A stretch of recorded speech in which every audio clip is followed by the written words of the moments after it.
All power to the people, that's how we proceed. We know they won't give, so we take what we need. All power to the people, we work, we struggle. With the backbone, the brains and the muscle. Fuck that abstract shit, look around. We got power in our numbers, the politics are crowd. Cause you're more than an individual, and when we get together it is more than a ritual. To pick away at your wage like a vulture. That's why we need a revolution in our culture. If you spray what we say on the walls, this goes out to you when your tag stands tall. As long as you get involved, all artists for the cause. Hear the people's call. We start at the root, then we bloom. A flower in the concrete that said that it was doomed. So we will reclaim it, the people's reign like a monsoon. In order to survive, we must defy the tomb that tried to divide, conquer from inside. Threading the needle with a needless compromise. Make me see red, that's the blood in my eye. We are under siege behind enemy lines, so get organized. The motive's the political line. We take what works, the rest is left behind. Power to the people, that's how we proceed. We know they won't give, so we take what we need. All power to the people, we work, we struggle. With the backbone, the brains and the muscle. All power to the people, gotta take back the... Hello, comrades, and welcome to the Ask an MLM live stream with myself, Jay, Space, and Thomas. We are the new additions to the Marxism Today team. We're excited to be here. Excited. Thank you all for joining us. We've collected some questions beforehand, which we'll be going over in this live stream, as well as paying attention to what y'all say in the comment section and trying to draw some questions or topics to discuss in this live stream from there. So I think we're going to begin. For those of you who do not know the new additions to the Marxism Today team, I think we can do a round of introductions, and then we can start jumping into tackling some of the questions that we've gathered in the past week or so. I'll start, and then I'll pass it over to Space, and Thomas can go afterwards. I am Jay. I am the host of the podcast Politics in Command, which focuses on promoting anti-revisionist Marxism, while also exposing the revisionists who hide behind this banner and call themselves Marxists. And I've been doing the podcast for a few years now. And I've also had some history with the Marxism Today team where I've edited a couple of videos. So Comrade Paul and I have known each other for quite a while, and I'm glad to be back here again. I'll pass it over to Space. What up, y'all? Super excited to be here. I'm Space, revolutionary rapper, beat maker, communist organizer, and specifically organizing with Art for the People in Miami. Art for the People is an anti-capitalist collective of artists because we need communist art. We need communist culture. And to do that, we need to organize artists based on Marxist principles. So doing that work, but of course with art, there's a big online component. And I've been part, I guess, of the online Maoist scene for a while now. And I've known Paul since before he was one. And I've done some live streams. So it's about 4 years ago now on this channel where we talked about the revolution in Peru and the revolution in the Philippines. So those were two really exciting live streams to be part of. And now just made sense to join the Marxism Today team. You know, need to concentrate our forces. It's really important to combat revisionism, like Jay was saying, but also to have a good division of labor to free us to do lots of fun, creative things, because we need to spread Marxism, but there's so many different ways to do that. So really excited to hop on here, talk theory, talk Marxism, but also talk a bit about the stuff that we've already put out on the channel so far. And with that, I'll pass it to Thomas. Hey, thanks, Space, and glad to be here. My name's Thomas. I'm part of the Maoist Communist Union, or MCU, and I recently did an interview, well, I guess it was maybe a few months ago, on Politics in Command with Jay, talking about On Practice. I guess it was more of a kind of breakdown of On Practice over 3 episodes. So if you all aren't familiar with some of my work, you can check that out, or you can check out Red Pages on our website, Maoist Communist Union's website. And yeah, really excited to be here. It's my kind of just getting started here with the Marxism Today. Unlike Space and Jay, I don't have some history with the channel, but I've been a long time fan of the channel. So really glad to be here to answer your questions and really just to dive into it today. And I think generally we see, well, I'm based in the US, we see here a lot of confusion about what Marxism is and what it isn't, but more especially about what are the tasks of Marxists and especially Maoists in the working class movement, in the society. There's a lot of questions about that. So really excited to bring some of that analysis and get into some of those questions today, as well as broader historical questions. So yeah, let's get started. Yeah, I think the first topic I think we want to talk about is, Space. You've already uploaded a few videos to the channel. Maybe you could talk a little bit about everything that went into that production. For sure. So the first video was dialectics of my living room, which was really exciting to put out. I have my eye on the comments, so if people could share some of the things that they enjoyed about dialectics of my living room, if they had a chance to see it, but especially if there are some criticisms or some feedback to make the next video better. But so, there's already the really great Socialism 101 series on the channel, which also breaks down dialectical materialism, covering just the basics of Marxism. And so when we explain dialectical materialism, so okay, there's a proletariat, there's a bourgeoisie, there's a unity of opposites. This is how we can apply dialectical materialism to, or dialectics more broadly, to revolutionary thought. And those examples then make sense. But really, as dialectical materialists, these laws, this outlook, it governs everything in our lives, literally down to the most minute portions. And so I wanted to really make something that applied dialectical materialism to something really banal, but also kind of static, right? Because if we're like, okay, everything is motion, everything is always in flux, everything always changes.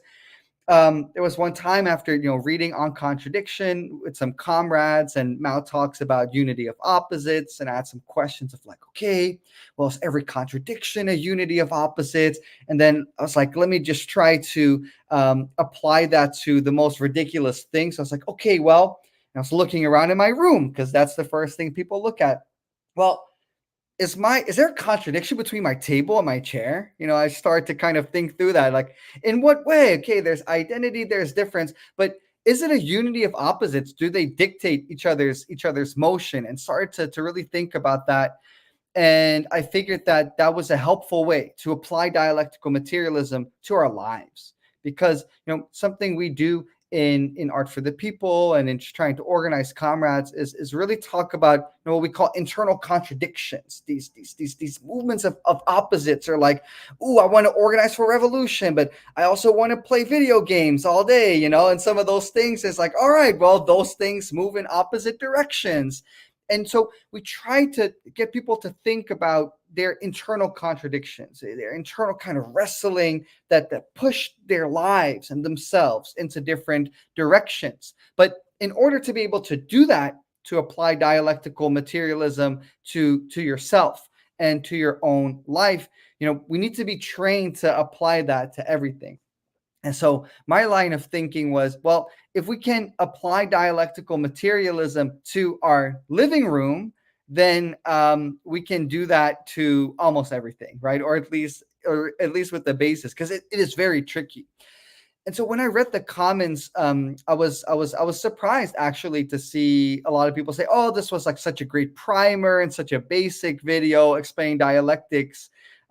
Which I did take as a compliment, because really we dove into some pretty deep things in there, and some pretty deep questions, and applying dialectical materialism, kind of a funny way, of course, but at a fairly high level in terms of exploring all different kinds of dialectical relationships. So just kind of going through the comments, and I'm seeing that there's some positive approaches to it, and that it has been helpful in that way, for people to try to think through dialectically. And for those who haven't watched it yet, I think that's a great one to pair with the other video on dialectical materialism, but of course, even more so to read On Practice and On Contradiction, and hopefully give comrades the confidence to tackle that. And of course, ideally, tackle that with, maybe some of your friends or some people that are interested in really applying Marxism to everything. And before I go into the other video that I made, the song celebrating the revolution in the Philippines, they want to say, actually, Jay or Thomas, did y'all see any comments that stood out to you, or are there any reflections that y'all had on the dialectics video that y'all would like to share? Yeah, well, I'll just say the dialectics in my living room video, I think it's really, something I've seen over the years has been people talk about dialectics and dialectical materialism, but their default is to fall back on the examples Mao gives and on contradiction. And on the one hand, I think that speaks to the strength of those examples. They're quite good. Like the chicken and the egg is an excellent example, breaking down the dynamics of the Chinese Revolution, the Japanese invasion, the transformation of like the principal contradiction given that circumstance. Those are all great examples, but the people struggle to apply this to their life, and they struggle to apply it in political situations. But then I think the video, like you said, on the one hand, it deals with some basic stuff. On the other hand, it brings in a lot of advanced stuff, and it shows just how right around your life and the immediate objects around you, probably as you're watching that video in your living room, your bedroom, wherever, in your chair in an office or library, you could just really begin to apply that method to think about the world around you. And dialectical materialism is, on the one hand, a philosophy, but also, on a fundamental level, it's how we look at the world, how we understand how objects relate to each other, change, and develop. So if we can only selectively apply that in a fairly narrow fashion, it's hard to really consistently actually practice Marxism.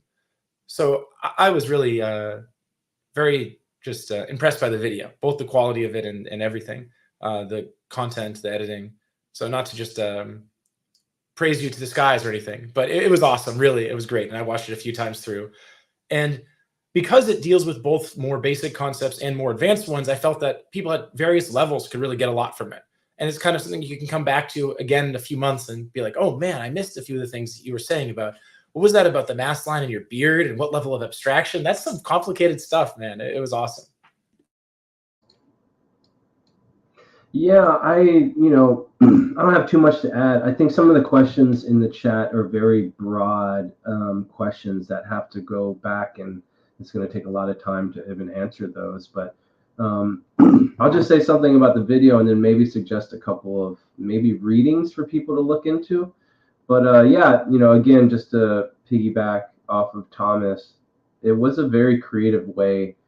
And I think there's a creative way of explaining dialectical materialism, but obviously I think you've gotten a lot of feedback saying like, oh, this was easily digestible. I can share this with people who like aren't really interested in Marxism to see if they nibble at it or whatnot. And we do need forms of propaganda like that to kind of win people over, explain these, like Thomas was emphasizing, very deep, complex topics and methods and approaches to just understanding the world. Yeah, maybe we can suggest just a couple of books, not really go into it too much. I think some obvious ones is On Contradiction and On Practice. But there's also a piece by Mao called Dialectical Materialism. I think it was written in 1936 or so. I always found that as like really helpful when I was first learning about dialectical materialism. And then I would say a little bit more complicated is Anti-Düring by Frederick Engels, especially chapter 1, where he really explains the difference between the metaphysical approach and a dialectical approach to different things. And he talks about a whole bunch of other things in that text overall. What about you guys?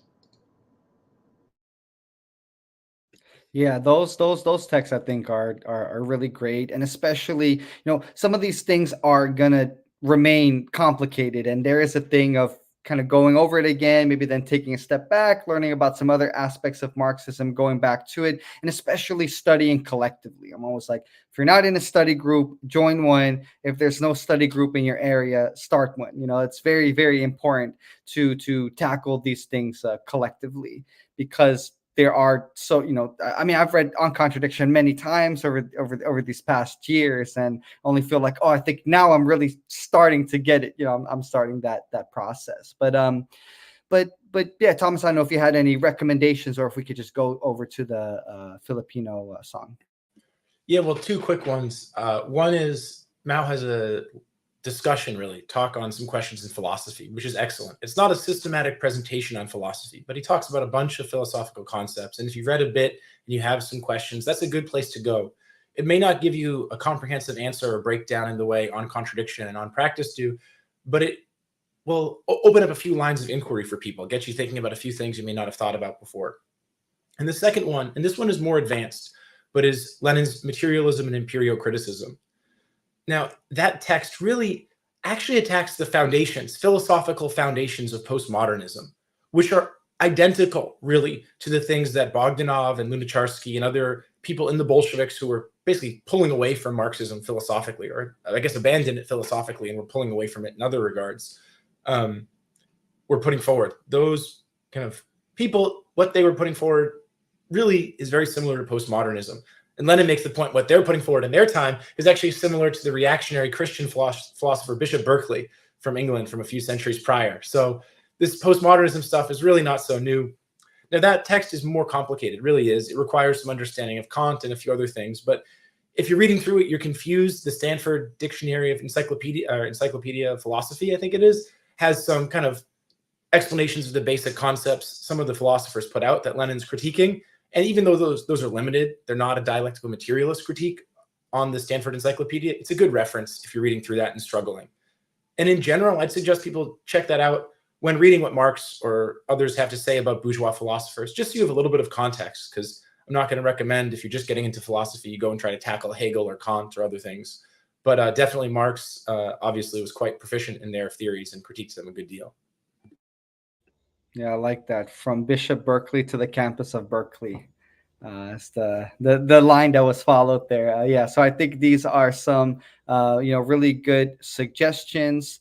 So the other song that I made, really in celebration of the revolution in the Philippines, I want to say a couple of things about that. One, it was really great to see people like in the Philippines really supporting the song, and the call for the song actually came from within the movement, and there were really people from the urban organizations and also the countryside. Like everybody helped a good deal to create the video, as well as national democratic organizations in all over the world, Australia and in Europe and in North America as well.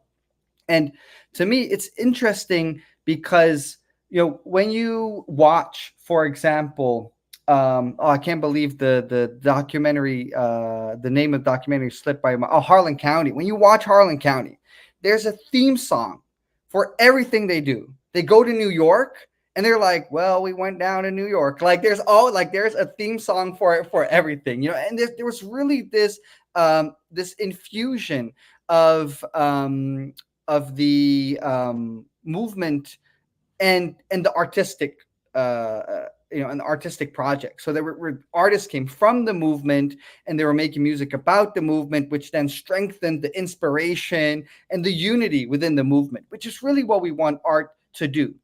And currently what we see is that there is a big gap really between artistic and cultural production in lots of places, like not everywhere, like like in countries where there's really advanced movements, like in India and the Philippines. This is absolutely not an issue.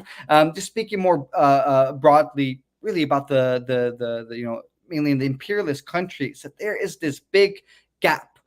And so while it is, of course, great to make songs in solidarity of other movements, and it's a way to teach people about these movements and really bring forth some inspiration, especially dealing with some of the nihilism that people have here of like, well, look, like in other countries, they're doing it, and this is what it looks like, and here's how we can apply some of that stuff, but not everything we can apply. And so dealing with that nihilism, or dealing with, maybe just some of those doubts of, well, can we really pull a revolution off in the imperialist countries? It's important to go beyond really looking at making different kinds of culture about different revolutions, and to really think about how does that apply in our context. What do we make, or what comrades of the Chinese Revolution talked about? What do we praise and what do we oppose, right? All art praises something and opposes something. It might not tell you what it opposes, right? But from those gaps, we can always glean that, like, what do we praise and what do we oppose? And so, if you're an artist in the Philippines, it's a bit, quote unquote, easier. Of course, the movement, the political tasks there aren't easier, but there's lots for you to plug into directly. It's like, okay, you're an artist, integrate with the movement. Here's how we do that. So for artists today, in countries where there isn't a strong revolutionary movement, the question isn't only about, well, how do we make art that inspires people to take up action, but also how do we create the kinds of organizations that will allow for that kind of stuff to be made eventually spontaneously, where, well, everything we do has a theme song, And another example of that, when in the struggle at UPS, the Teamsters struggle, when they had a sellout contract that the Teamsters mobilized especially was combating, I helped to make a song with some of the Teamsters that were active in there. And some of those lines are still being quoted, which isn't like, hey, look at how great this song is, but it just shows something that everybody knows, the power of music to stay stuck in your head, and some of those lines to continuously stay with us as we live our lives. But in order to pull stuff like that off, to pull off a song that is to contribute to the movement in the Philippines or to the UPS struggle, there was a real need to study some of the programs in the Philippines, or, all right, well, what are the different class antagonisms at play in the UPS struggle, in the union, in the what we call the misleaders of labor? We couldn't have made cultural works. And I think that's really the key point to take into mind for when we think of the necessity to make artistic production, that the theory and practice there go hand in hand too, that we need to make art to kind of enliven stuff, to say, hey, we need to build this movement to inspire this. But also, in order to do that well, we need to understand the tasks of, well, what does need to be done and how do we do it, which is the theoretical component of that. And that relationship of theory to practice, and of course, is in line with the dialectics of my living room. And it'll also be a good bit about some of those questions that were sent into the Discord, the Marxism Today Discord channel. We have a whole bunch of questions that were sent in that we're very excited to tackle. And Thomas, why don't you go ahead and start us off to speak a bit about some of the questions that were thrown our way. Yeah, absolutely. And let me just say, I know people are posting a lot of comments in the questions in the chat, and we will get to a bunch of those. And some of those will be answered in this section. We have a few questions we already want to get to from the Discord, but we'll get into your comments and questions as well. So keep posting them in there, and we'll get to them shortly. So one of the first ones I wanted to start off on, because I think it's a really important one, and I saw someone post something about this as well, is the evaluation of Stalin. Now, I know this is a very big question, especially in the US, because of the prevailing anti-communism, which dovetails well with the Trotskyism in the country, or maybe I should say the Trotskyism dovetails well with anti-communism. There's a kind of very typical rejection of Stalin and all things Stalin did and said, and typical anti-communist myths. Oh, Stalin was just a maniac and a monster and so on. But on the other hand, I think there's an infantile response to this from people who are learning about this stuff for the first time.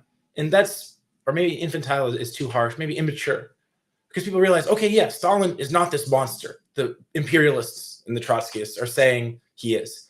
He made a lot of important contributions to the world revolution, and led the fight against fascism, led the international communist movement with some mistakes, but for a long time. But on the other hand, I think we need to think about what Mao said. Now, Mao said Stalin, it's about 70-30. And this is a rough saying, it's not an exact breakdown. But this means for every 2 things Stalin did right, he did almost 1 wrong. And for someone who did as much good stuff as Stalin, and he did a lot of good stuff, that means that he also made some significant mistakes.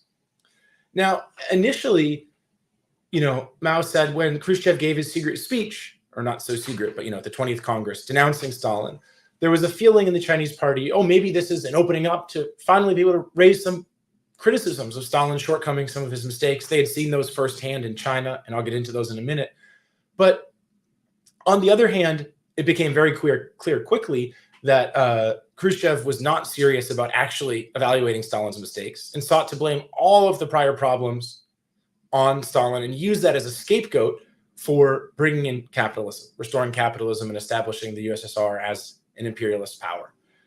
So quickly, Mao and the Chinese comrades, pivoted their approach to the Soviet Union and had obviously some serious struggles with them. Eventually, the Sino-Soviet split. And so a lot of the criticisms the Chinese comrades had of the mistakes Stalin made, for various reasons, were not all put forward as publicly as they had initially thought that would be possible, given that Khrushchev was trying to knock Stalin down with 1 blow, and therefore dismiss all these successes and achievements. But I think if we look at, for example, even in the case of the Chinese Revolution, we know that Stalin made some significant mistakes. For example, I was just reading a series of letters between Dimitrov, Mao, and Stalin on the new Fourth Army incident.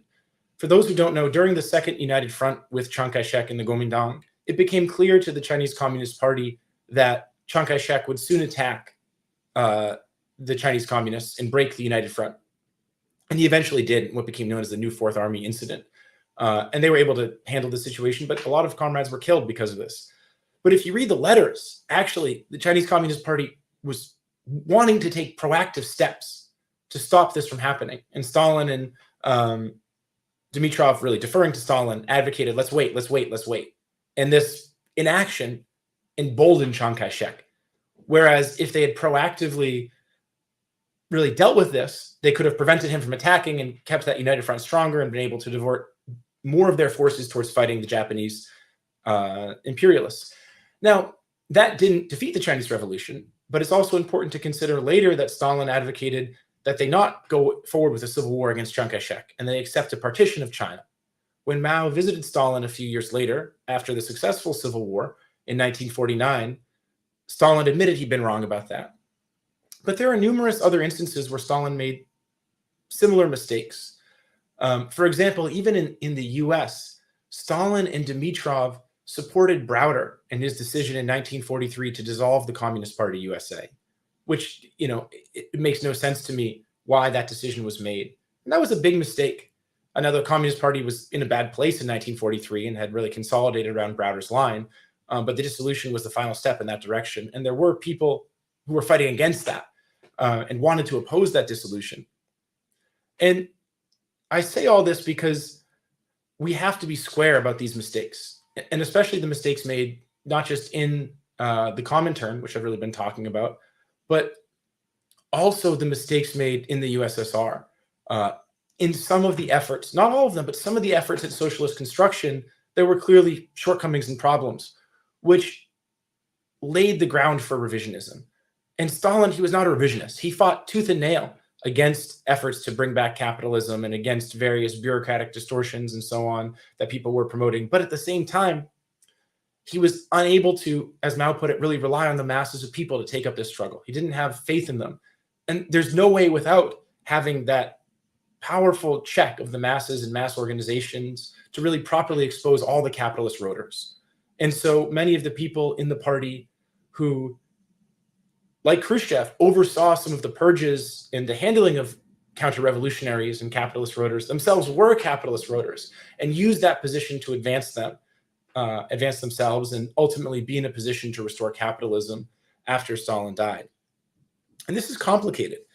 There's a great interview that the Indian group called the Research Unit on Political Economy did with Fred Angst, who's the nephew of William Hinton and the son of Joan Hinton.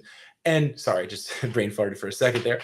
And he says to them, look, Stalin, he was a real bastard, but he was our bastard.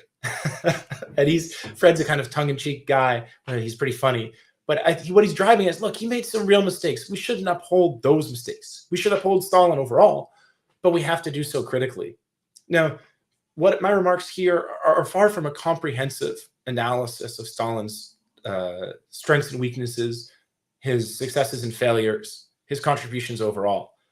But the point is that without this basic dialectical analysis, we fall into the trap very common in the kind of latent Christianity in the US and a number of Western countries of just thinking like in black and white terms, in metaphysical terms. Either he's good or he's bad. If he's good, just uphold him. Don't think critically. If he's bad, just denounce him. Don't think critically. But no, I mean, he had a divided character. He was mostly good and mostly correct, but he made some big mistakes too.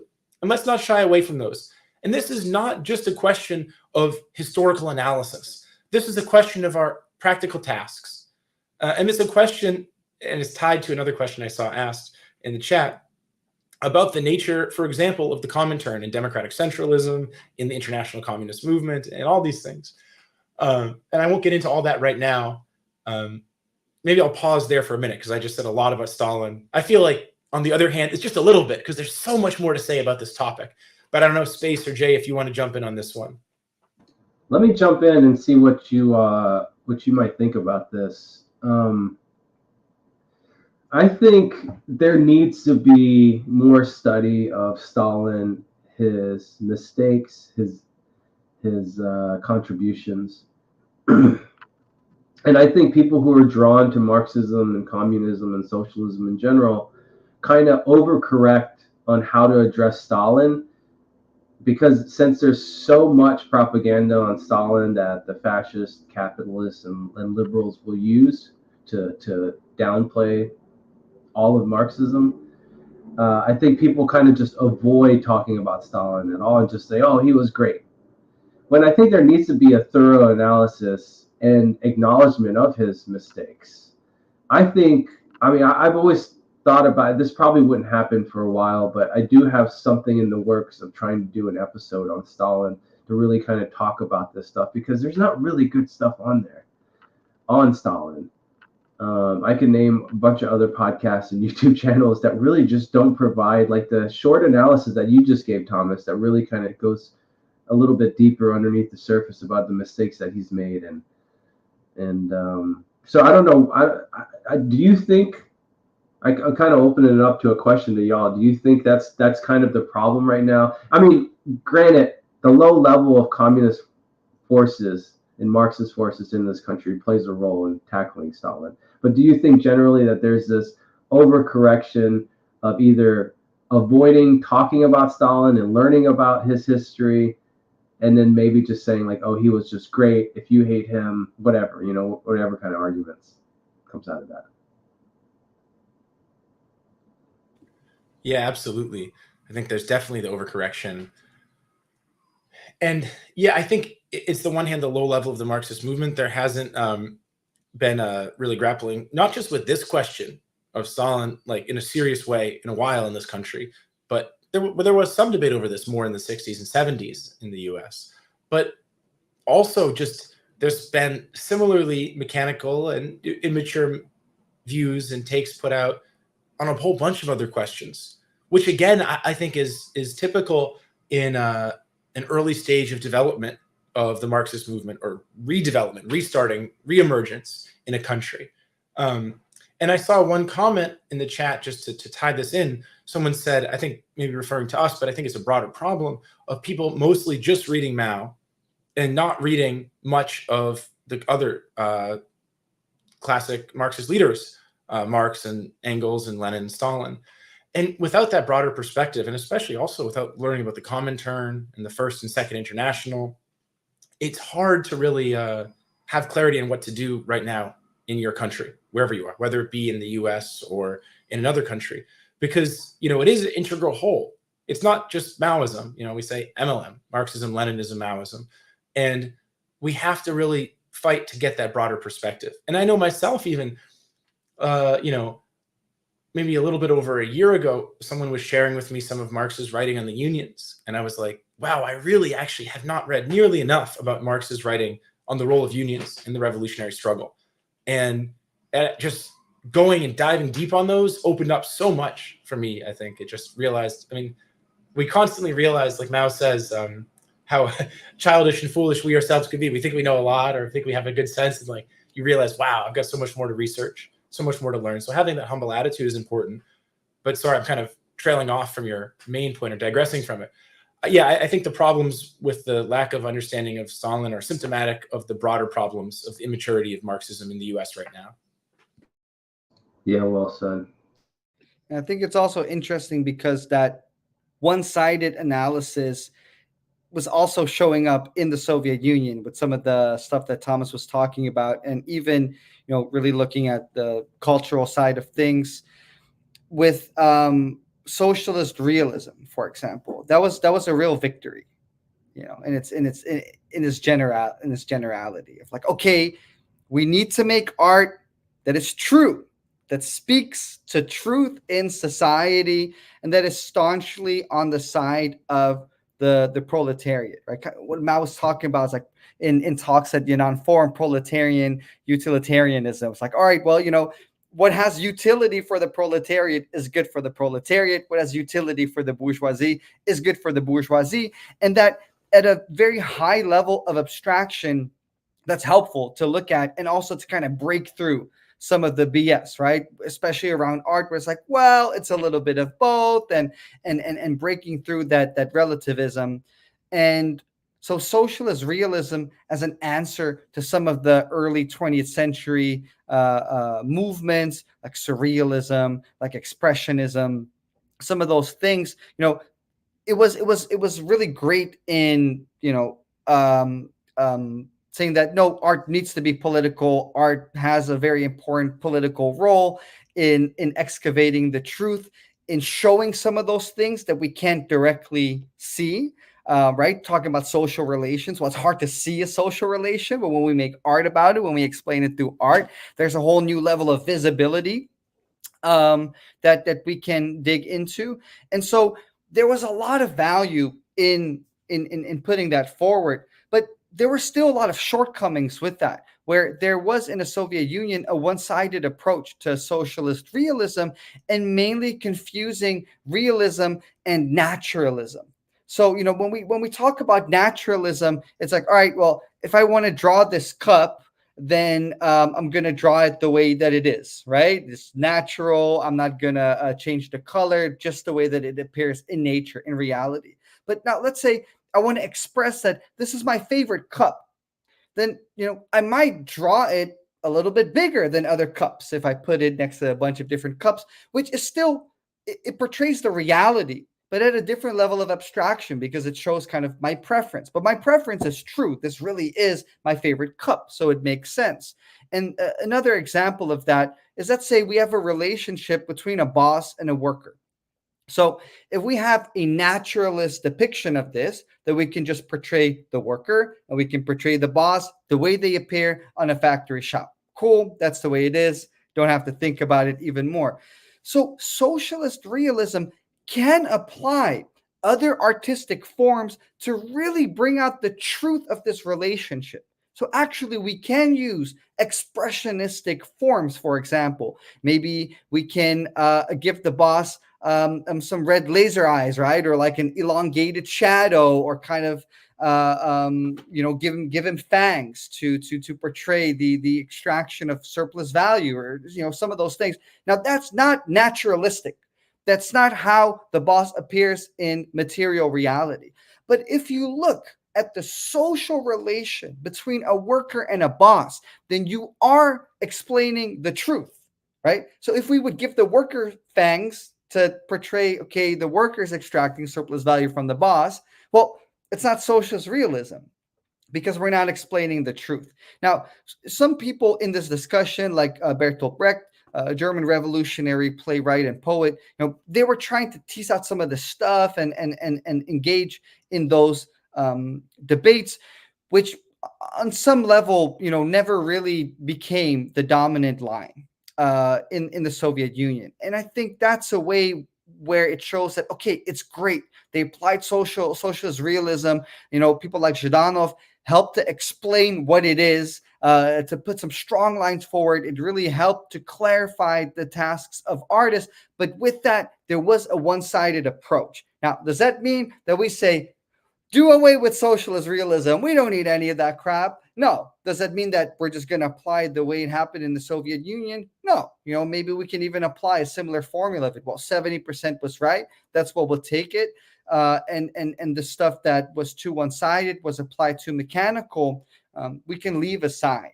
And I think with what Thomas and Jay put forward about some of Stalin's successes and failures, which had its reflection in Soviet society, what some of the successes and failures were in Soviet society, that is very important in our analysis of what happened then, but even more so because our analysis of what happened then forms what path to chart forward. So that's extremely, extremely, extremely important to really apply, again, a dialectical materialist outlook on some of these things. Yeah, I think that's really well said. And, we can see even in the Cultural Revolution, a series of forms that blossom, which on the one hand aim to depict the reality, but do so in a way that's not totally naturalistic. Like probably some of people's favorite posters from the Cultural Revolution aren't necessarily realistic in the sense of like literally depicting accurately one for one how people appear, but they can kind of capture the essence of the popular spirit and the struggles, like some of the wood prints and so on, or woodblock prints. I'm not sure the proper term. So there's a lot we've said about Stalin. There's obviously a lot more to say. Maybe we'll do a whole episode on it in the future. Maybe Jay will get to making that podcast. That'd be really cool. I think it'd be a really valuable thing for people to have, because there's a lot of bad stuff out there, very simplistic analysis.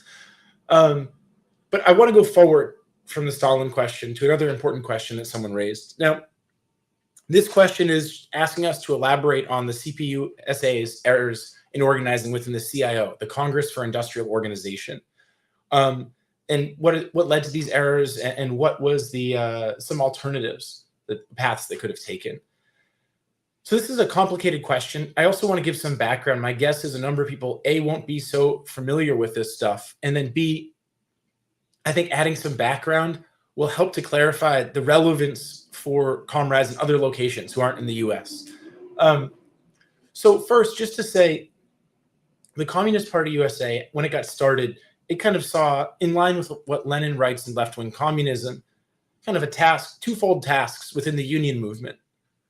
One was to work within the existing reactionary unions, namely within the AFL, the American Federation of Labor, and push for reform and struggles within them, so as to show that the communists were the most capable fighters for the proletarians' interest, expose the reactionary leaders of those unions, and eventually win leadership of the union, or if they couldn't win leadership in the short term, break off maybe a section of the workers if that was necessary and form an independent union, which the Communist Party called this whole strategy boring from within the existing unions.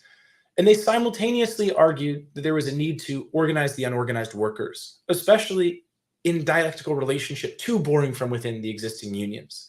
So you can pressure the existing reactionary unions to organize the unorganized, and then as much as possible have communists take up the leadership of those drives and show their own capabilities, and thereby bring in a bunch of new militant workers into the unions who weren't previously in them, build up the economic struggle of the proletariat, have that be the foundation for larger political struggles, and ultimately be able to put the question of socialist revolution on the table.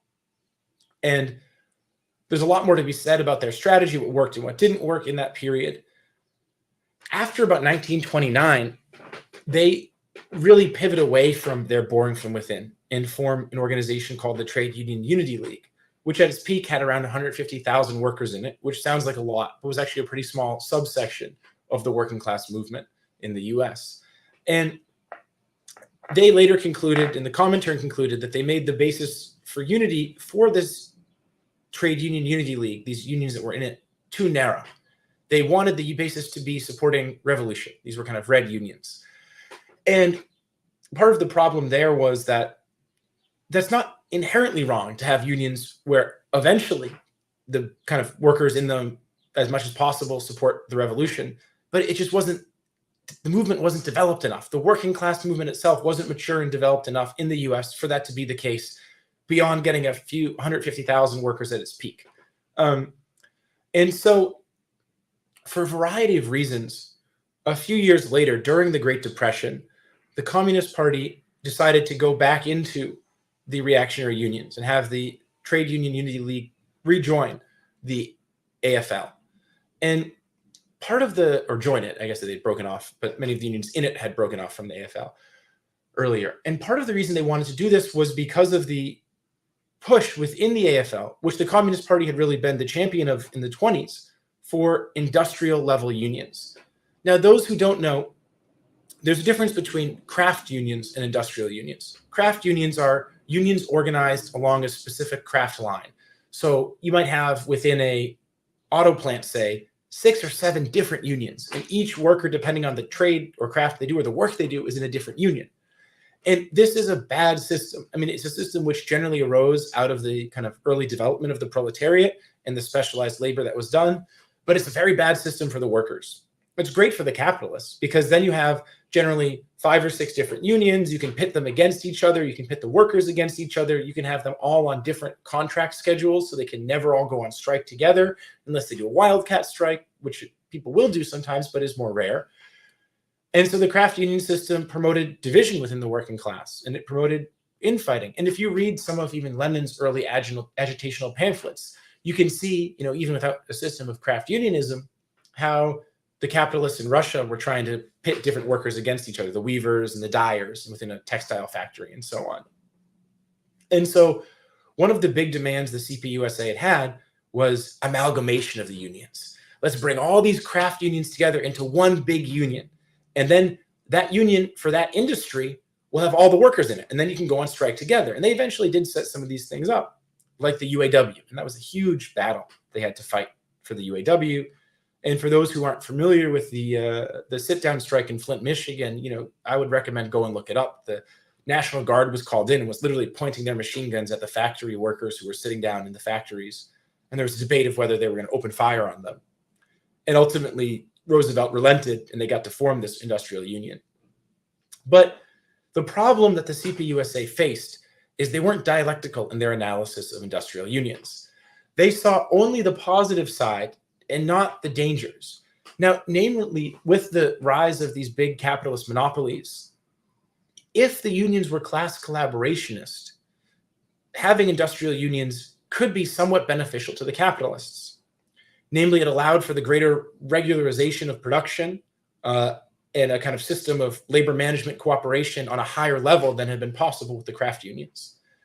And so at this period in the mid-30s, when there's a big push for industrial unions within the AFL, when the communists go back into the AFL, and there's this push to have the whole AFL become kind of industrial unions, a series of some of the most bitter enemies of the communists and of the working class become suddenly champions of industrial unionism, like John Lewis of the United Mine Workers of America, who the communists fought against tooth and nail in the late 20s.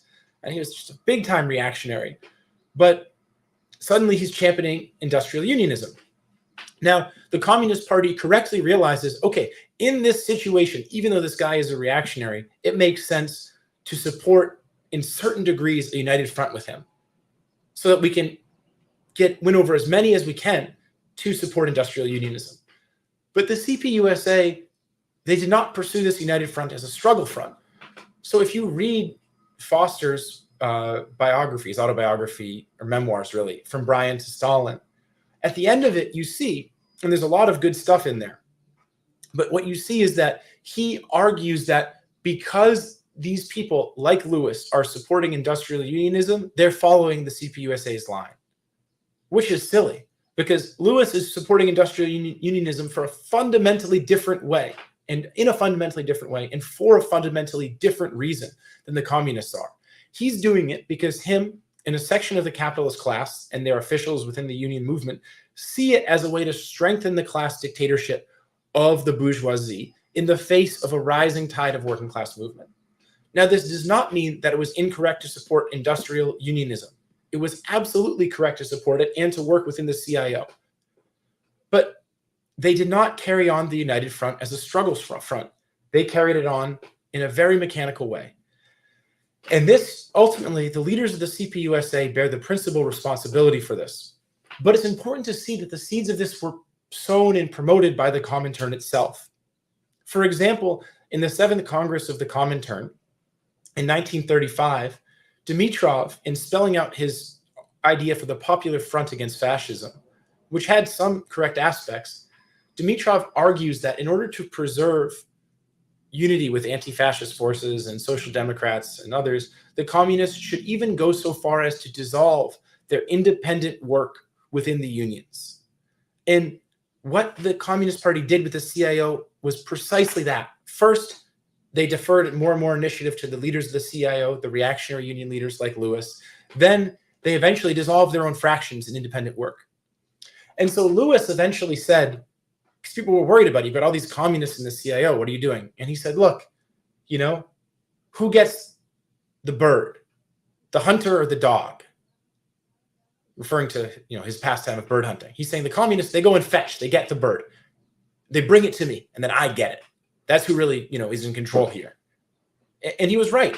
The Communist Party was blind to this. And there were some struggles internal to it, but ultimately, this was just a step along the road to capitulation, to the bourgeoisie and to Browderism.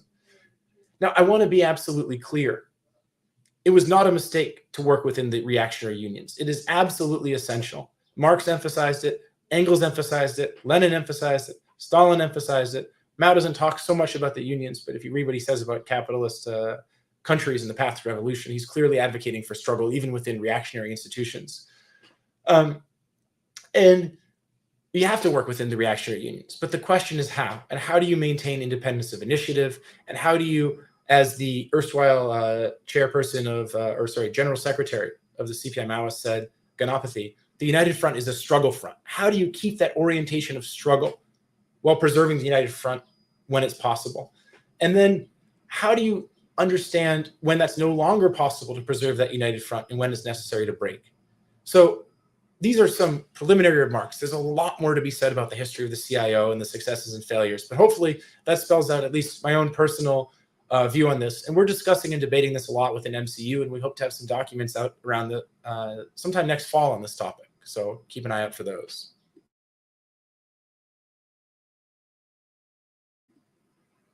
Now, I don't know if Jay or Space, you all want to chime in on the CIO question, or if we have some things in the comments on that question that we want to dive into.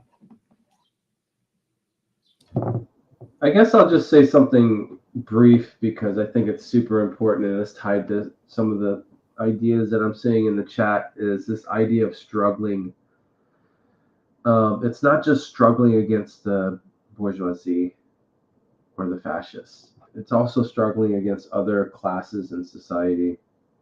And again, coming from the host of a podcast that tries to focus on anti-revisionist ideas, there's a lot of revisionist ideas in our society right now. And I can see that there's a lot of people recommending media sources that have a lot of revisionist ideas. We're not on the same team, y'all. It's that simple, and we need to do our best to find as much clarity around understanding Marxism as possible. And the more clarity we find, the more divisions we'll find with all these other organizations that call themselves Marxists or communists in the society, let alone the media content producers that call themselves Marxists or communists in the society. And we need to struggle this out. Some of it can be privately done. Others will be publicly done.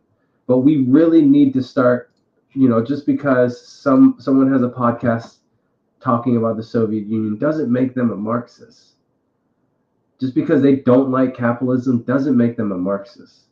So we need to really find this clarity. And here's the thing. You can tell by the questions from the comments here, the types of engagement that audiences, how they engage with content producers.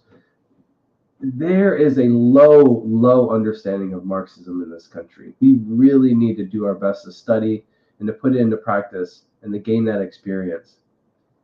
And this is all tied to this idea of, I know when you're first getting into it, you just want to go on Spotify or YouTube and type in Marxism and watch whatever kind of content that's available. I get it. But at some point, you're really going to have to start understanding that these politics are in command of every single YouTube channel, podcast producer, and even organization. There's a certain type of politics that they have. And it's not just like everyone's on the same team. These politics are deeply divided. And so I just want to stress this idea of like thinking about, people may not know how to do this, but at least begin to think about this and see what differences there may lie, and try to navigate that moving forward as you try to, learn more about Marxism, Leninism, and Maoism. But yeah, maybe we could, Space, go ahead. Sorry. Yeah, and I think like with that, that's why I think it's so great that everybody's asking lots and lots of questions, because it's exactly what Jay is saying. You can ask the same question and get very different levels of depth and analysis from different people. And I think it's very important for us to develop those skills to be able to call out BS, different levels of engagement, and really pulling from, as materialists, pulling from what happened. Okay, do people know the history and trajectory of some of these concepts and how they were applied? And then, okay, does it make sense what they're putting forward? And let me discuss this with some other people. And so I think it's great that people are asking lots of questions about all different aspects of what's going on in society now, in different history. And it makes sense that people are looking at lots of different sources to find those answers, because we're not going to get it from our direct environment. Unfortunately, this is not something we can ask our parent. Hey, Papa, what's up with Stalin? Unfortunately, wish we live in the type of society, or hey, Mama, what's trade unionism? That'll be great. But we don't have that. And so people are kind of scrambling, like, where do we get this kind of stuff from? But to develop that skill, like Jay said, to think and observe this critically, that lots of times, even on a same podcast, guests will come on and pretty much say opposing things. And we need to think about that and dissect those, and what are the class bases of some of the different opinions that are being put forward. So I just wanted to give some more voice to that. But I know that Thomas had another great question you wanted to tackle too. Yeah, and just to say, there's a lot more to be said about this topic with the CIO, just like the Stalin topic. Quickly, one thing I forgot to mention, people are asking for a good book on Stalin. There's a great book. It's not just about Stalin, but by Jan Myrdal and Gun Kessel. Jan Myrdal was a Swedish Maoist who died a few years ago. And him and his wife, Gun Kessel, they were the first foreigners to visit Xinjiang in China after the revolution. And they went there and wrote a whole book about their trip. And the book has some shortcomings, but it's a really excellent book. And Myrdal has a couple chapters in there, starting with one about halfway through, called Stalin's Cleft Shadow. And this book, The Silk Road, those 3 chapters about Stalin and the policies of Russia towards China and the USSR, then in the revisionist period too, they're excellent. They provide a great overview of some of the successes and failures, some of the mistakes of Stalin. It's a great introduction to a bunch of the key questions to then further investigate. So I definitely recommend checking that out. On the CIO question, I think there's a few questions in the comments that we'll get to after one more question, but about the strategy for organizing the working class movement today. So we'll come back to some of those in a little bit. But first, I just want to dive into one more question about class, because one of the Patreon questions or Discord questions was about class. And there was also a big debate in the Discord over class. So we really wanted to get into this because a lot of good ideas and a lot of back and forth. And more broadly, it's a big question right now. I think there's not great class analysis put out in, for example, the US or a lot of imperialist countries. Wait, Thomas. I don't know the background of where this came from in the Discord, but can you give a little bit more context? Are you saying people are just asking how class is determined, what it is, what's the Marxist view of it, etc.? Exactly, yeah. So people are saying, in particular, there was interesting debate that was playing out of how do we understand really the dividing line between the proletariat and the petty bourgeoisie, which is a good jumping off point, I think, for a larger discussion about class. But in particular, I think we'll focus on this question of the proletariat and the petty bourgeoisie a little bit here, because there's some reasonable questions, like people like, are public school teachers petty bourgeois? Are they proletariat? What about a private tutor? All this back and forth. And I think it's a good place really to get into, because on the one hand, there's like some narrow Trotskyist views of like anyone who works for a wage is just proletarian. And then other ones, it's like, there's no proletarians in the US except for the really, really unemployed, because everyone's labor aristocrats or petty bourgeois. And, you know, some pretty silly views. Or all the unemployed are just lumpen. Okay, no, that's not true either. Okay, so let me just explain how I see this, and also clarify from the beginning, a deeper class analysis of the US has to be carried out. Myself and other comrades in MCU, we're not in a position to do that yet, although we hope to do so in the future, hopefully in collaboration with other comrades. But also, you know, we can say a few basic and general things about class, even without having carried out that class analysis.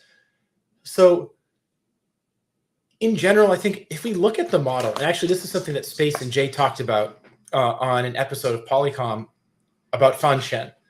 If we look at the model that they used in China to determine stratification amongst the peasantry, it can give us some hints to understand the key differences in the relationship between the proletariat and the petty bourgeoisie in terms of how to draw the line of demarcation with these two classes. So people probably know the Chinese Communist Party eventually determined that really we could classify the peasantry in a few ways. So the poor peasants were those who made basically very little of their income via exploitation of others. Now, exploitation could take a few forms. You know, it could take the hiring of other labor directly, or it could also take the form of renting out tools or animals to someone else. So poor peasants generally made none of their income from hiring others or renting out tools. Then middle peasants were those who made between 0 and 25% of their income from exploitation, hiring others, renting out tools, even maybe renting out a little plot of land, potentially. Rich peasants were those who made between 25 and 50% of their income, or just below 50% of their income from exploitation of others. And anyone who made more than half their income from exploiting others in whatever form was a landlord, even if they also worked a little bit. And this was really helpful because, you know, 1 plot of land, 1 acre of land is not the same as 1 acre of land. 1 acre of land is irrigated, another acre isn't. 1 acre of land is more fertile, another one's less fertile. One is high up on the hills and has trouble with drainage or runoff too quickly. Another one is in some marshy land and the water doesn't drain well, and so on. So this analysis based on the social relationships between people was essential to really come to clarity on, to understand this peasantry. And then there's stratification between these different segments of the peasantry. Like some poor peasants are able to make enough on their own. Some need to go and be hired laborers working on someone else's land. And so, of course, we don't have peasants in the US right now. So how does this help us? Well, I think it's easy to see. If you look at someone who's petty bourgeois, they're making some significant chunk of their income off of exploitation from others, but not the majority. Once you're making the majority of your income off exploitation of others, you're a capitalist, maybe a small-time capitalist. Okay, but then the question is more complicated because, okay, I'm an office worker. I work in tech. I'm not an office worker, but if someone's an office worker, just to be clear, someone who is an office worker who works in tech, it's like, I just make money via my salary. Well, that's not true, because you're also going to be getting, if you're a tech worker, probably some options for stock ownership. Even if you're at a startup, it might be paper stock that could become real stock later. You're going to get probably more than enough salary to reproduce yourself and then have some to save up. You're going to get a retirement plan, which is probably going to be much more significant. I used to work and organize in a call center, and the retirement plan we got basically was, after like 5 years working there, and no one lasted 5 years, you could start getting like a little tiny bit of stock in a 401k. The company would match your contributions, and it would take years for that to amount to even 1% of your income. So that's very different than someone who's, say, working in tech, and 10% of their income is being put into stocks each year, matched from the company. So you invest some portion in a 401k, the company matches a portion, and pretty quickly, if that's the case, your retirement account might increase by $10,000, $20,000 a year. And if we're talking about the gains from the investments, that's money from exploitation. You're not directly exploiting people in the sense of owning a company like the way a capitalist does, but insofar as you're owning stock or bonds, you're literally getting a share of the surplus value that the working class produces somewhere. And it's not so direct. And this isn't a moral question. It's not like, oh, you're such a bad person for being petty bourgeois. It's just a question right now of how do we analyze the difference between the petty bourgeoisie and the proletariat? And so people who are petty bourgeois, are making some significant portion of their income in terms of, if we look at each year, what their income is, which portion of it, even if it's not their direct income, but just increase in their retirement account, is coming from exploitation, from valorization of capital. And we can add another dimension of this because, and this is a little more complicated, so I won't get into this, but I do want to do a video on this at some point. With the appreciation of home values, if your home value and really the land below it is going up in price significantly, that also actually has to do in one way or another with the exploitation of the working class. And the dynamics around rent are pretty complicated. I don't want to get into all of them right now, especially without some visual aids. I think it'll be hard if people aren't familiar with political economy so much. But all of this is to say, what we can do is look and say roughly, the working class is generally going to be people who are making none of their income from exploitation or an insignificant amount. Like if you're getting 1% of your income overall from like a few $100s of stock going up by 5%, or your bank account interest going up by 1% or 3% right now, which is still probably going to be below inflation, it's irrelevant because the vast majority of your income is coming from wage labor, or you're unemployed and you're on government welfare programs or whatever. Whereas for the petty bourgeoisie, a significant chunk, but less than 50%, is coming from ownership of capital. And you can see this with tech people. Some of them even save up enough. Not only do they have a retirement account, they buy an Airbnb and start renting that out to people, and so on and so forth. And eventually, those people can even move into the bourgeoisie potentially. So hopefully, this is helpful. I see Andre asking about stock ownership and how stock ownership is exploitative. So stocks are equity. They're partial ownership of a company. So they're literal ownership share of capital of a larger operation. And the value of the stock is partially determined by the value of the company. And as capital is valorized, the company's value will increase if there's expanded reproduction.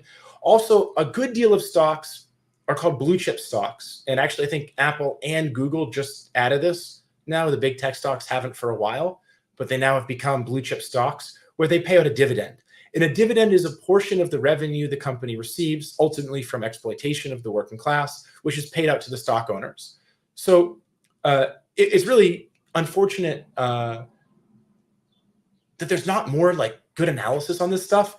But yeah, it's a great question, Andre. And it's a great point because a lot of people read a bit of Capital, but then don't study generally how various aspects of financial markets and stocks work today. So this is a lot of stuff. I would also add, there's a bit more of a complex picture. Well, I'll add one more layer of complexity, then I'll wrap up. So the relations of production can be divided into three parts. We can look at first and primarily the ownership pattern of the means of production. That is, who owns what means of production, not toothbrushes or articles of clothing, but the ability to produce things. And in the capitalist society, the vast majority is owned by the capitalist class. In our contemporary capitalist societies, generally the petty bourgeoisie is less a class which carries out independent commodity production and more a class which owns some portion of equity or other financial assets, which entitle them to a share of the exploitation, even if they don't have power to direct that exploitation anymore. And they couldn't generally, as small companies compete with the big monopolies, although a few eke out an existence that way. Then the second aspect of the relations of production is people's mutual relations in the productive process. And this is an important part of analyzing class as well. For example, if a worker and a manager make about the same salary, they clearly have some difference in class position insofar as that manager has some role in directing production, in disciplining workers, and so on. Even if that is secondary to the question of the ownership pattern of the means of production, it's still a relevant aspect of class. And then third is the distribution pattern of the products that are produced. And this varies in different societies, but obviously if someone is receiving more, they potentially could be in a higher class position. But remember, in Marx's critique of the Gotha program, he emphasizes that equal measure to unequal people is inequality. And so we think so much in bourgeois right, in terms of bourgeois right, which is inequality hiding behind equality. If two people get equal pay, one's a bachelor and one has a family with 3 or 4 or 5 kids, that equal pay is not equal, because one person's just supporting themselves and maybe could live quite comfortably and eventually start some investment portfolio. Another one might be literally underwater and not even making ends meet because of supporting kids. Now, the final aspect is the way class position plays out in the superstructure, which is extremely complicated. But I'll just give you one example that I think shows the need for further analysis and also the role the superstructure plays, which is not immaterial. A teacher in Massachusetts who has been working for 15 years and has a master's degree, I think roughly will get around 90 to 100K in income, which is almost the exact same income, I believe, as a 2-star general in the US military.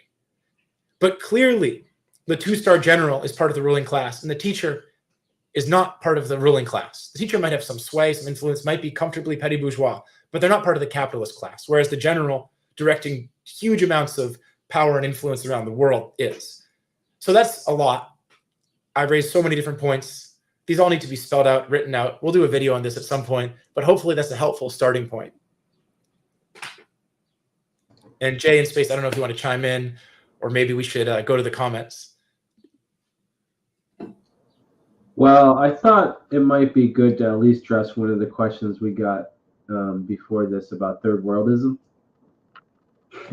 You all have to excuse me. I'm a little under the weather, and my nose is really clogged up right now, but I can still participate. All right, so actually, just so everyone knows, this is the topic we're on. All right, so we had a question to think about, just have a discussion about third worldism in general, but including the works of maybe people like Zach Cope or MLM Prisons and even Jay Sakai. So generally third worldism, I think there's a couple different variations of it, but generally third worldism sees the world as the advanced capitalist countries and then the global south or the third world. And they, this type of politics doesn't hold that revolution is possible in the advanced capitalist countries, and that the real revolutionaries, the real proletariat is in the third world, right? The poor, more oppressed, more exploited countries. There's another version that says, and this is more of a Jay Sakai route, that says it's only basically people of color inside of advanced capitalist countries like the United States that are the real proletariat. And this is clearly just a division by race, not a division by class. I think MIM, correct me if I'm wrong, y'all, but I believe MIM Prisons promotes the lumpen as the most revolutionary force, almost a continuation of Huey P. Newton. Well, they have some, I haven't read all of MIM's stuff, but they have some stuff about the third proletariat of the third world and redistributing people from the first world to the third world. I don't know how much they get into the lumpen. It could be possible, but Sakai also really gets into the lumpen and is quite supportive of them. So your comments there could be helpful regardless. Yeah, thank you. But I mean, third worldism, I think, is also kind of popular because of the distortions of how we view racism. But I think even more importantly, how the communist movement has for decades abandoned the working class. Let's go back to the long 60s, the revolutionary 60s and 70s.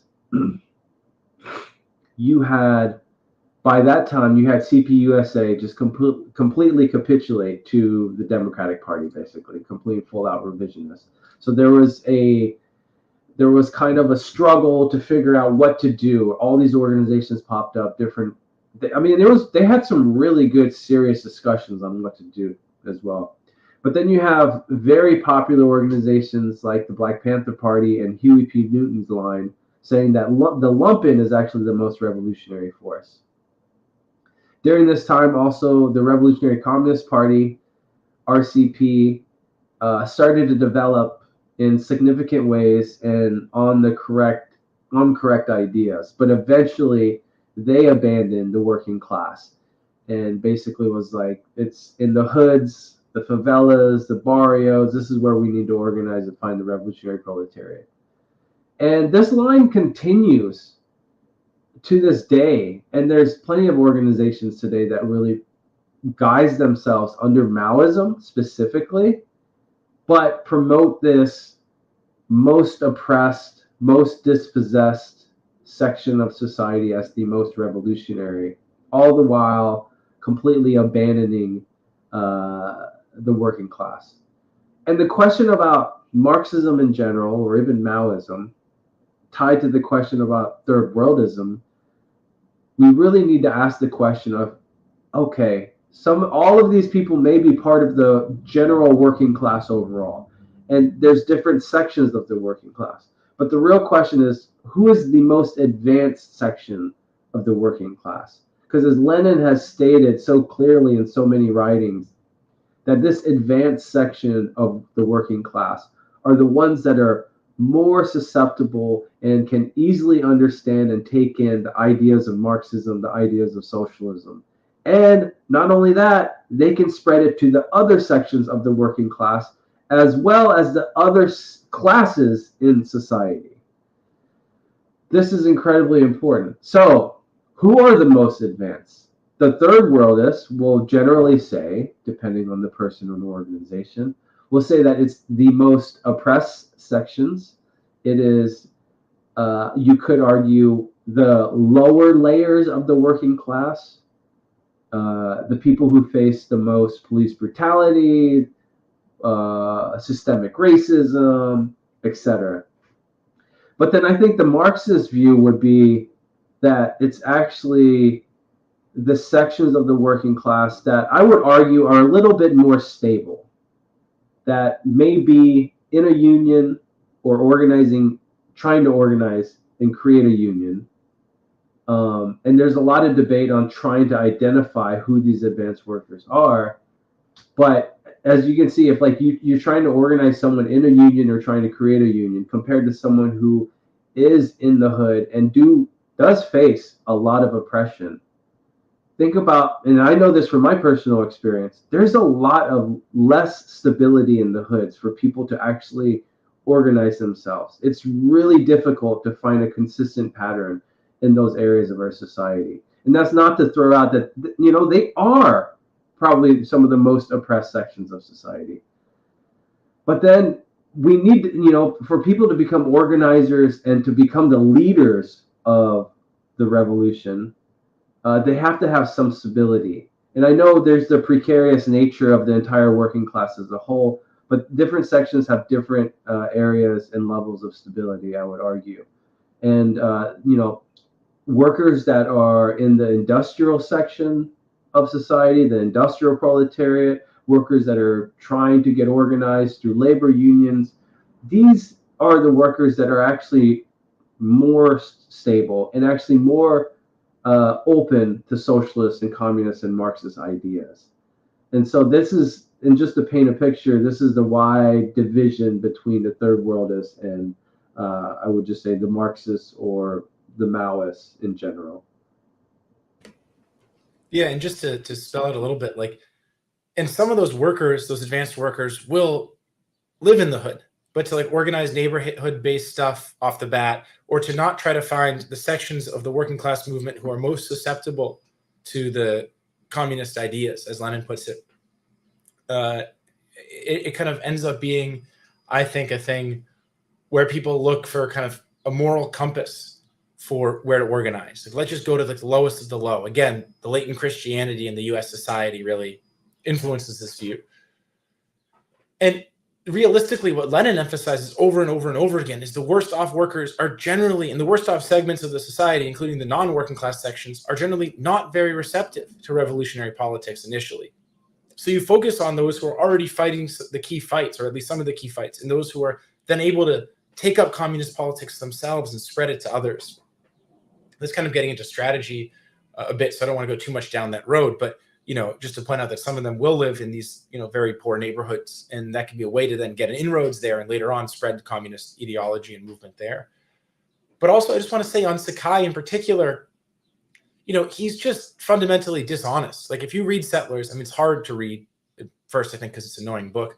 But second, just because he literally doesn't have footnotes. But if you actually go and look up the quotes he's pulling, he's misquoting people left and right. He's taking things out of context. He's saying Lenin said things that he never said. So when you read the book, just keep that in mind if you read Settlers. I don't think there's a lot there to unite with. In terms of he also has another book called The Dangerous Class, The Lumpen Proletariat. Yeah. And in terms of MIM, I've read a couple of their documents, but they are kind of hard to read. They're a bit kind of crazy. I don't know, just all over the place, I should say, really. And I read one about the Dalai Lama, and it made some good points about the role of British imperialism in supporting the Dalai Lama and the fact that he had 4,000 slaves. But a lot of it was strange questions that if you didn't already know all about the situation, it's kind of pretty hard to follow. So I just found in terms of utility, MIM's documents not to be so good, leaving aside the question of their political line, which I also strongly disagree with. Yeah, and that moral compass that was so many great points were mentioned, but to really study past revolutions and to look at, what conditions are different. Of course, if we look at 1905 Russia, 1917 Russia, so many of the circumstances are vastly different, but others aren't. And I think there can be kind of this back and forth, all these ultra positions on this where, we're in a new century. There's iPhones now, and thus all the stuff that happened before, it can't have any direct applicability. Can you just imagine what Lenin would do with an iPhone?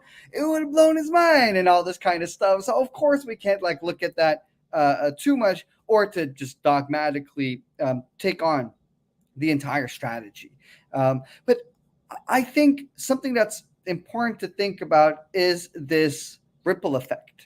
And I think about this a lot of times from this artistic perspective where, you want to put out a song, a movie, or something that has the right ripple effect, that reaches the right people, that reaches the people that are going to spread it to others. In a country like the US, over 300 million people, it's, from just a very basic abstract point of view, because we're materialists and not idealists, we know that for people to really take on a communist consciousness before revolution, by definition, it's only going to be a minority. Because if not, we would be idealists, right? We would just say, we can just change everybody's ideas, and then people will be ready for revolution. Eventually, we just got to change the ideas. No, we need to change the economic base of society to really be able to change the ideas at a large scale, to change the material base, to then change the superstructure. But then in order to do that, we need to change the ideas of a minority of the population. And so that's why that question of, what group is the most important to organize? Who's the most susceptible? Who's already thinking about this? Then becomes the most important. And this was hinted at a bit, but for example, in the question of Russia, right, it was the textile workers and the metal workers, where the conditions of the textile workers were much worse. They were worse paid. Their working conditions were worse than those of the metal workers. Yet it was the metal workers who, in the 1905 revolution, really, launched a lot more political strikes, raised these political demands rather than just these economic demands, and thus really paved the way to start talking more than beyond these economic demands about, what does it take to change society? And some of that stuff I think we can apply to here. And I know that somebody had asked before. A question was, thoughts on party building with Trotskyists here in the U.S. I would say that, for everybody who is interested really in the question of making revolution and kind of curious about, well, how does that work? I think just to put forward a very general principle is that, people need a high, what we've seen historically is that people need a high level of theoretical unity on some fundamental questions. And there can be a tendency to just see all these different tendencies as different flavors of Marxism, right? You can sample from these different hot bars. Okay, we got the Trotskyists here, we got the MLs here, we got the MLMs here, but Lenin very specifically talked about, there can only be one Marxism, right? There's only like one proletarian theory and ideology. Like by definition, there can't be two.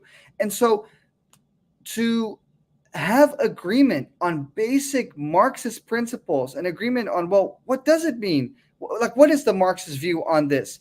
To take that to talk to other people about some of these fundamental questions is a very important first step, rather than, okay, well, who's thinking about these things in broad terms? Let's just get everybody together and then we'll chart a way forward. Which is why these theoretical questions are so important. And something like that, what segment of the population historically, globally, and both in the U.S. has been the most susceptible to talking about revolution, to thinking through some of these questions, and to be willing to put those into practice. It's really important.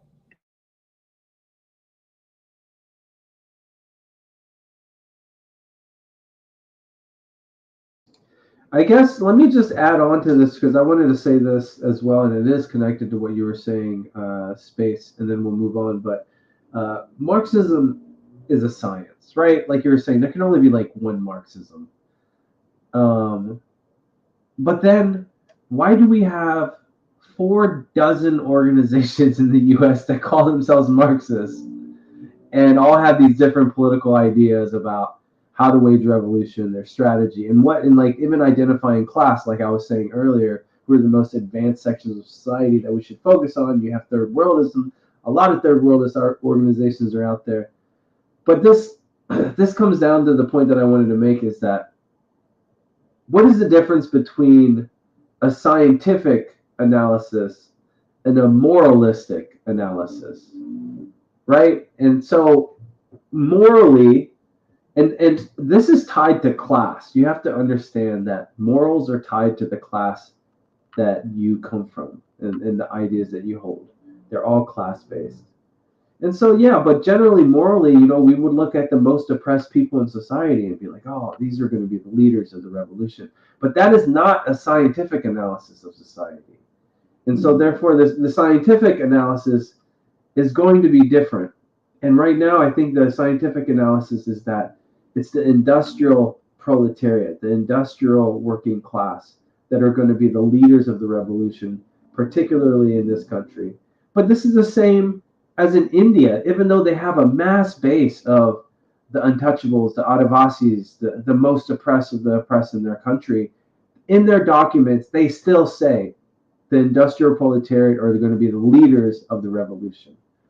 So I think third worldism really just kind of like Thomas was saying, they just flat out lie about some of this stuff. And then the last thing I'll just say, I think a lot of Maoists, what they do is tend to steer away from reading and having serious discussion of classic texts and revolutions in the past, and end up watching documentaries like Red Ant Dream, which is a documentary about the Indian Maoists in India.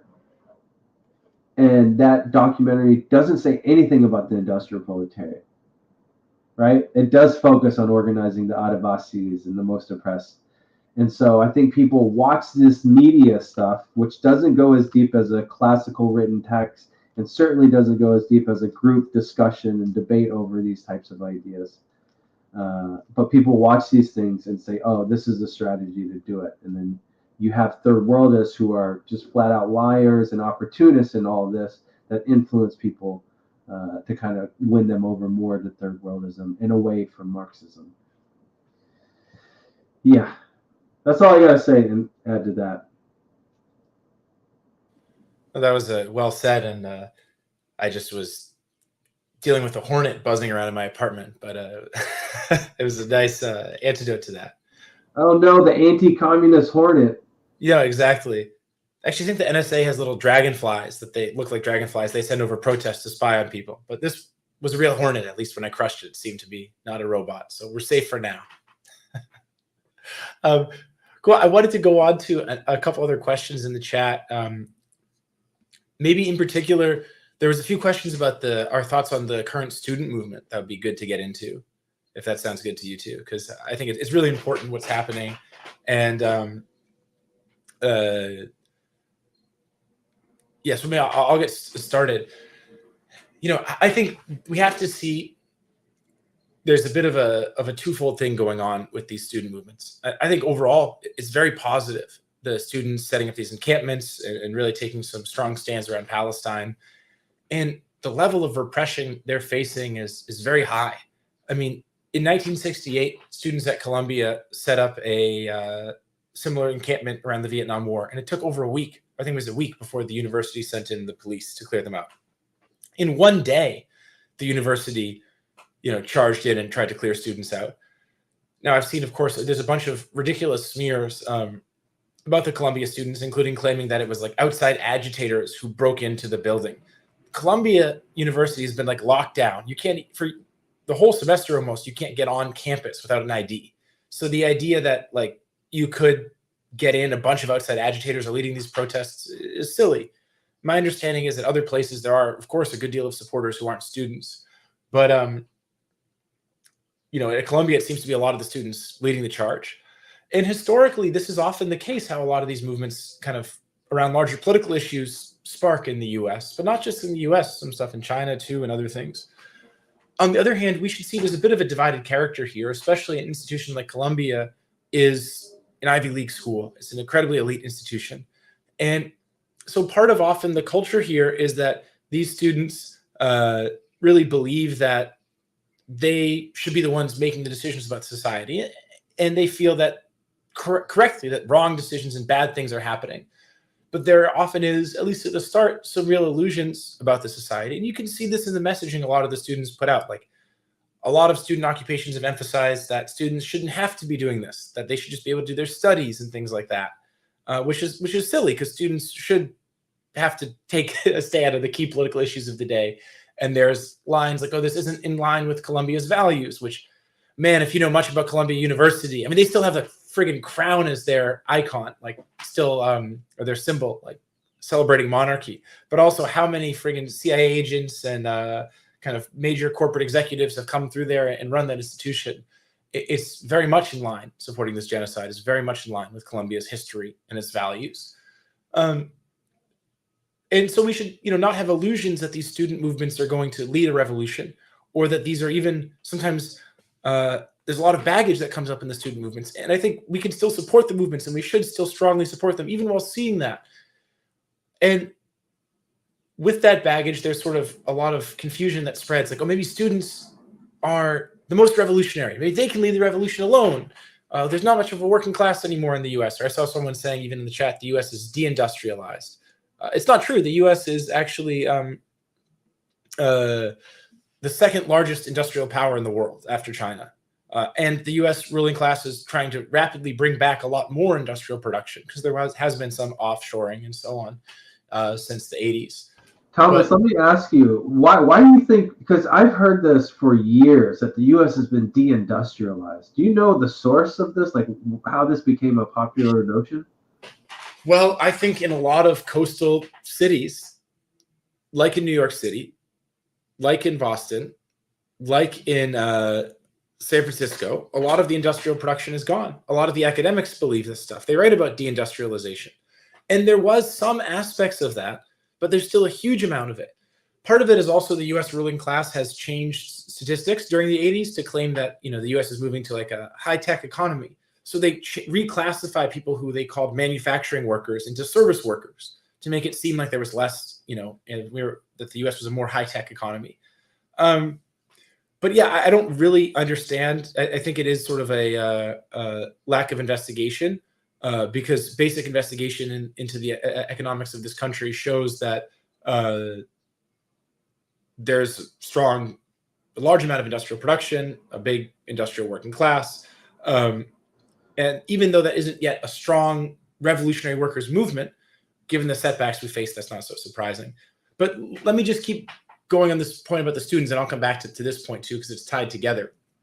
So inevitably right now, the student movement is, maybe not totally inevitably, but in a fairly typical historical pattern, the student movement is taking some of the lead on this Palestine stuff. And actually a lot of the big protest movements in the US have been led by the petty bourgeoisie. And that's, on the one hand, limited those movements significantly, but it's good that the progressive section of the petty bourgeoisie feels strongly about things like opposing police brutality and fighting against genocide. That's a good thing. It makes it a lot harder for the US ruling class to push like fascist or just outright reactionary policies. But these movements are also limited. So there's a lot of illusions about students being the most revolutionary class right now. And we do need to combat those. And we need to clarify to students, yes, it's good to fight these struggles on your campus, but also you need to see the limitations of the postmodern ideology, of the liberal identity politics, of these theories about students and intellectuals being the most revolutionary. And if you read, Mao's own writings about his transformed views when he was a youth, about first thinking students and intellectuals were the only clean people, and then realizing actually that workers and peasants were really the only clean people, really, and that politically they were the people he had to go amongst and support. That's really an important task right now in the student movement, is to clarify this point to the students, that ultimately the fate of revolution in the United States and the fate of the anti-imperialist struggle lays in the hands not of the students, but of the workers. And that if the students really want to aid that movement, they not only need to do and wage struggles on campus, but also find ways, especially after they graduate, to aid the working class movement. And students can do a tremendous amount in that regard. Historically, when Marxist movements really get started in countries, it's often amongst the intelligentsia that Marxism first takes hold, as Lenin writes about. And it's only if it's possible to bring about a fusion of the revolutionary intelligentsia as bearers of Marxism, they themselves become class-conscious bearers of proletarian theory, and bring that to the working class, that the movement can really advance and really actually ultimately lead towards socialist revolution. And so just to sum up, I think the student movement is quite positive. There's a lot of exciting developments, and things are spreading. But also the ideological limitations are very apparent. And the fear is that in a not so long of a time, this thing could run its course if there's not ideological clarity. Like we saw in some cities, for example, during the George Floyd protests, because of similar kind of petty bourgeois leadership, things went from very militant in a few weeks or a few months to totally swallowed by NGOs. And the US ruling class is an advanced and complex system for handling that. So it's a major pitfall in front of the movement right now that it has to figure out a way to navigate.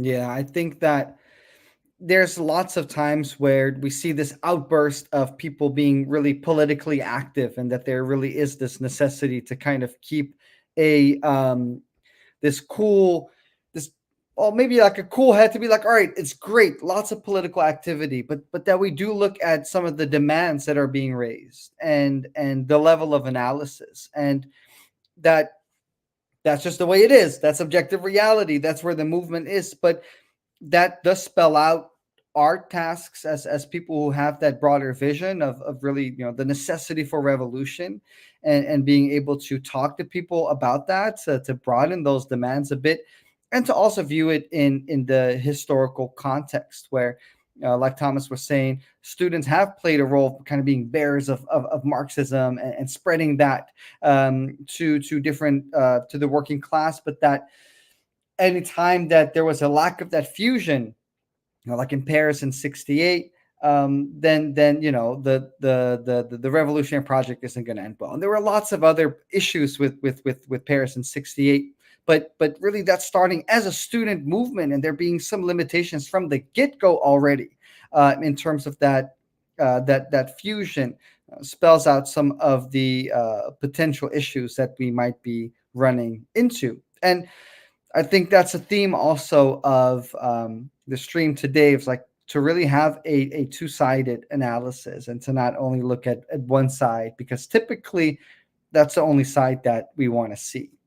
So I just wanted to add some of that as well. But I know that there was one last question that we wanted to tackle.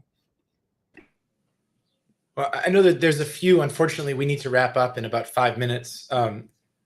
So there's a bunch of great questions. Maybe we could just mention briefly, excuse me, because there's a question about degrowth I'd love to talk about, but I think it's going to be a longer response. So maybe we could just briefly do this question on modern China and wrap up on that one. Okay. That sound good to you, Jay? Yep, sounds good. Okay, great. Yeah, so with modern China, yeah, I think the Maoist view is that it's a capitalist imperialist country. There's a great book by N.B. Turner called Is China an Imperialist Country, which just lays this out very clearly and succinctly. I think irrefutable that if you uphold Lenin's definition of imperialism, China not only meets it, but is a very powerful imperialist country. And, you know, it's not so hard to see. Just look at what Deng Xiaoping said regarding capitalism or socialism. He said, black cat or white cat, it doesn't matter as long as it catches mice. He was labeled the number 2 person in the party taking the capitalist road during the Cultural Revolution. He, after the Cultural Revolution, says, to get rich is glorious, but some must get rich first. And he comes to the US and he puts on a friggin' cowboy hat. I mean, as if the cowboy, like the symbol, American popular symbol of the genocide of the indigenous people, is something to uphold. It's crazy. It's absurd. It's disgusting.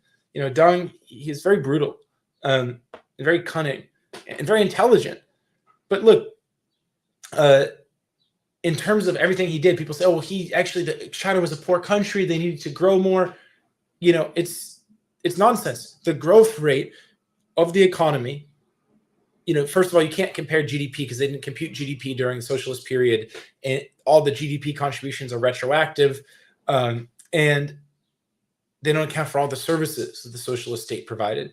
But just to be clear, the growth rate in the industrial sector and elsewhere was much higher during the Cultural Revolution than afterwards. Deng and others called the Cultural Revolution the lost decade. But in reality, economic growth was amazing, in line with the revolutionary transformations of society, which opened up the possibility to grow the productive forces more. And just to be square about it, you know, I was listening to Fred Angst talk about this a little bit, and what he was saying was, look, you know, even if you look one car during the socialist period, it's so much better made than during the, you know, revisionist period after Deng. So you can't even compare car to car. But the one thing you can compare is the rate of growth of electricity, because this is a good proxy for industrial output. And electricity, like 1 watt of electricity or whatever, like, is going to be the same. You know, it's basically fairly qualitatively equivalent. And if you look at the rate of growth of electricity, is much higher in the socialist period than in the capitalist period. So even the capitalist voters and the imperialists' own way to justify it, which is economic growth was better under Deng, is falsifiable. It's wrong. That's leaving aside all the other terrible social ills that were brought in by the restoration of capitalism, the massive wealth inequality, the dispossession of the peasants, the breaking up of their collective farms. And now look, you know, in China, they were involved in supporting the Tamil genocide at the beginning of this century.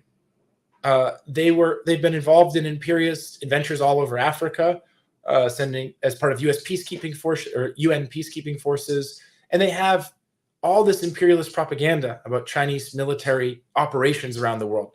They have one about Yemen. They don't call it Yemen, but it's clearly about Yemen, like Operation Red Sea or something. And it's basically a U.S. action movie where, like, everything is identical in terms of, like, commandos killing, like, racist stereotypes of Arab people and so on, except for it's Chinese commandos and not Navy SEALs. And just all by every metric, it's a capitalist and imperialist country. So that's a very short answer. It's a question that deserves a longer answer, but hopefully that sums up some of the views on the matter. Yeah, and I think with that, we are wrapping today. So our first live stream after being added to the Marxism Today team. Really appreciate all the amazing questions. We had so many more questions, both on Patreon and in the chat, than we were really able to tackle. I think it's really helpful for people, when we post videos, for people to keep commenting questions they would like for us to tackle. It gives us a good of a insight on what we're really able to contribute to clearing up some of the confusions, and really looking forward to continue to contribute lots of great videos. We're going to do these live streams regularly, trying to figure out the right schedule.